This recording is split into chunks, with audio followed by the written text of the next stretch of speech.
Жакшы, бул жерде көрсөтүлгөн экен. Сиздер дагы бардыгын көрсөтүшүңүздөр керек. Мисалы, республикадан канча акча каражат түштү, аны эмнеге короттуңуз, андан сырткары местный бюджеттен канча түштү, министерстводон барбы, дагы башка, мисалы, эгер булактар бар болсо, аны дагы сөзсүз түрдө көрсөтөсүздөр.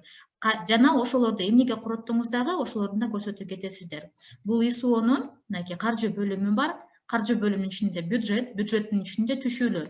Түшүүлөрдүн ичинде сиз биринчи кайсыл булактан канча акча келген болсо, ошонун бардыгын ар бирин өзүнчө киргизип чыгасыз. Мисалы, бир эле республика деп көрсөтүп койсоңуз, бул балким туура эмес болуп калат. Балким сизде башка дагы булактар бар. Ошолордун маалыматын бухгалтериядан аласыздар, ошол жерден толтуруп коесуздар. Поступление, мисалы, 100 000 келди республиканский бюджеттен, 100 000 деп жазып коесуз. Датасы бүгүнкү жазылат, комментарий керек эмес, сактоону басып коесуздар. Андан кийин гана сиз ошол чыгымдарды толтурасыздар. Мисалы, ошол республиканский бюджеттен келген акча каражаты эмнеге короттуңуз? Андан кийин сиз ошону толтурсаңыз болот.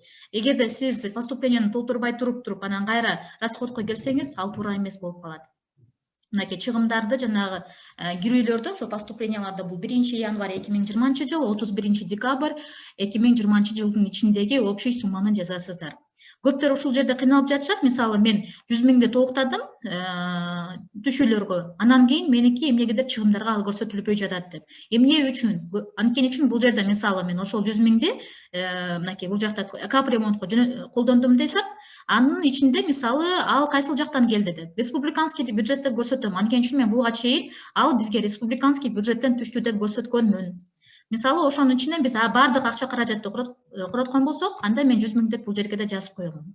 Эгерде мисалы сиз капремонтко мен местный бюджеттен толуктадым деген болсоңуз, эгерде местный бюджетти буга чейин көрсөткөн эмес болсоңуз, анда бул дагы туура эмес болуп калат. Система түшүнбөй сизге ката бере берет. Ошол себептен бунун бардыгын туура толтурасыздар, бардыгы бири-бирине байланыштуу. Эмнеге киргизген болсоңуз, ошону чыгымга дагы толтурушуңуздар керек. Датасы бүгүнкү толтурулат, сактоону басасыздар. Бардык маалыматты сиздерге, эгерде сиз мамлекеттик же муниципалдык болсоңуз, анда Гораноо районунан аласыздар. Частный болсо өзүңүздөрдүн бухгалтерияңыз бар, ошол жактан алып маалыматты токтоп коюшуңуздар керек. Бул каржылоо боюнча маалымат болчу.